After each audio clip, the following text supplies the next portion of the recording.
اس کے بعد جائزہ حاضری ہے ایجنڈے میں، تو میں تمام عمرہ تحصیل جو موجود ہیں ان سے کہوں گا کہ وہ حاضری کا جو ہے وہ ڈیٹا اکٹھا کر لیں، اور اس کے فوری بعد جو ہے وہ جائزہ حاضری ہوگی۔ الرحمن الرحیم، الحمدللہ رب العالمین، والصلاة والسلام علی رسول الکریم وآلہ وصحبہ اجمعین۔ یا ایہا الذین آمنوا قوا انفسکم واہلیکم، یہ آج کی گفتگو کا موضوع ہے کہ اہل ایمان جو لوگ ایمان لائے ہو، بچاؤ اپنے آپ کو اور اپنے اہل و عیال کو۔ اتفاقاً طاہر باجوہ صاحب کے بعد مجھے بلایا گیا ہے، اور ایسے سمجھیں کہ یہ اس کا ہی ایک ریلیونٹ یا تسلسل ہے جس پہ میں آپ کے سامنے کچھ گزارشات دستور کی روشنی میں اور اس آیت کی روشنی میں جو سورۃ التحریم کی آیت نمبر 4 ہے آپ کے سامنے رکھوں گا۔ موضوع نوجوان ہے، تو میں کہتا ہوں کہ نوجوانوں سے پہلے ہمارا موضوع ہمارا اپنے گھر کے نوجوان، ہماری اپنی اولادیں، ہماری اپنی آنے والی نسلیں ہیں کہ ان کو ہم نے کیسے دین کے ساتھ جوڑنا ہے، کیسے تحریک کے ساتھ جوڑنا ہے۔ تو اس کے لیے کچھ عملی تجاویز بھی آپ کے سامنے رکھیں گے۔ دستور کی دفعہ 4 میں لکھا ہوا ہے کہ ہمارا نصب العین اور تمام جد و جہد، تمام سعی، اس کا عملاً مقصود اقامت دین اور حقیقتاً رضائے الہی کا حصول۔ تو اس آیت کی روشنی میں بنیادی جو مقصد ہے وہ فرد کو اس قابل بنانا ہے کہ وہ دین کے لیے جو کوشش کر رہا ہو، جو جد و جہد کر رہا ہو، اس کا منتہا، اس کا مقصود، اس کی ہر ایفرٹ کا جو جوڑ ہے اور اس کا مرکزی نقطہ ہے وہ آخرت ہونا چاہیے۔ آخرت کا حصول ایک ایسا جذبہ ہے جو انسان کو کسی دنیاوی غرض سے اوپر اٹھ کر اور بالا تر ہو کر ہمیشہ متحرک رکھتا ہے۔ یہ وہ جذبہ ہے جس کے لیے کسی تقریر کی، کسی موٹیویشن کی، کسی لیکچر کی اور کسی چیز کی ضرورت نہیں ہے۔ اگر رضائے الہی کا حصول اور آخرت میں کامیابی کا تصور ہمارے ذہنوں میں جاگزیں ہو جائے، ہمارے دل میں بیٹھ جائے، تو اس کے لیے پھر کسی تربیت گاہ کی ضرورت نہیں ہوتی۔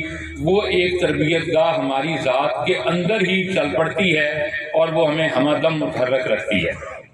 اب یہ کیسے کرنا ہے اور تربیت کیا ہے اور تربیت کیا نہیں ہے، اس کو تھوڑا سا ہم سمجھنے کی کوشش کرتے ہیں کہ کسی کی زندگی کا اختیار اپنے ہاتھ میں لینے کا نام تربیت نہیں ہے۔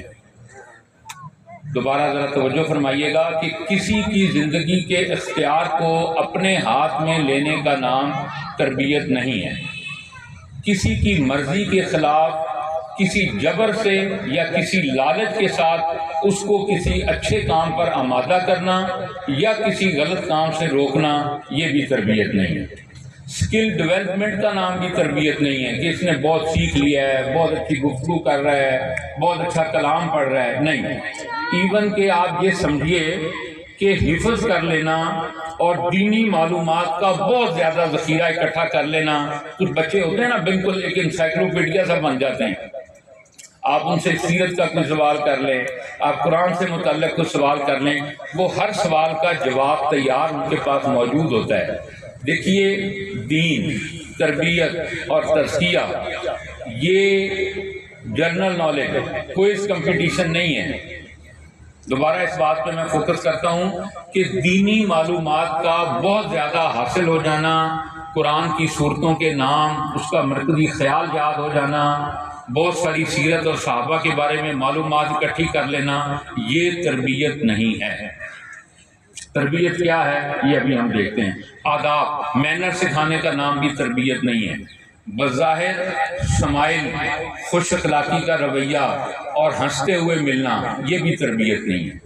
تربیت کا جو تعلق ہے وہ دل کے ساتھ ہے، جس کے بارے میں نبی کریم صلی اللہ علیہ وسلم نے فرمایا نا کہ انسان کے جسم میں ایک چھوٹا سا لوتھڑا ہے، وہ اگر درست ہو جائے تو پورا انسان جو ہے وہ سدھر جاتا ہے۔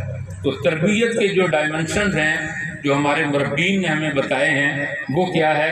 اپنے اختیار کا ذمہ دارانہ استعمال، کہ میں بااختیار ہوں، اور میں اپنے اختیار کا درست استعمال کر رہا ہوں، یہ تربیت کی پہلی پہچان ہے۔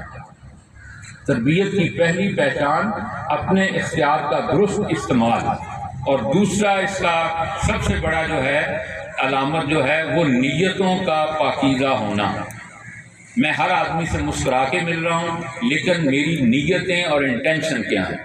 میں کسی ساتھی کی گفتگو پہ کوئی مجھے کمزوری نظر آئی، میں بظاہر اس کو اپریشیٹ کر رہا ہوں لیکن دل میں ہنس رہا ہوں، یا میرے دل میں کچھ تمسخر کا خیال آ گیا ہے کہ فلاں صاحب نے جو گفتگو کی تھی اس میں تو یہ کمی تھی، تو کیا میرا دل اس کی حوصلہ افزائی کے لیے، اس کو اپریشیٹ کرنے کے لیے آمادہ ہے، یا یہ سارا معاملہ حلق سے اوپر ہے؟ یہ ہے نیتوں کا پاکیزہ ہونا۔